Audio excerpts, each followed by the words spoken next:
Abraham மேலே நட்சத்திரத்தை பார்க்குற நேரம், கீழே உள்ள கடல் மணலை பார்க்குற நேரம், அவனுக்குள்ள நான் அநேக ஜாதிகளுக்கு தகப்பனாய் இருக்கிறேன் என்கிற எண்ணம் உருவாக ஆரம்பித்தது.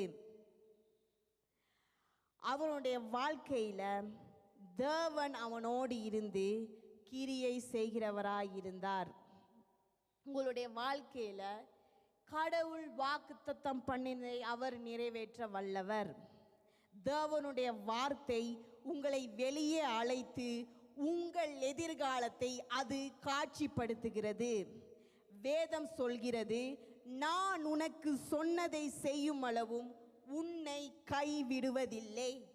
உங்களுக்கு தேவன் வாக்குத்தத்தம் பண்ணினதை அவர் செய்து முடிக்கும் மட்டும் அவர் உங்களை கைவிடுவது கிடையாது. அவர் உங்களோடே இருக்கிறார்.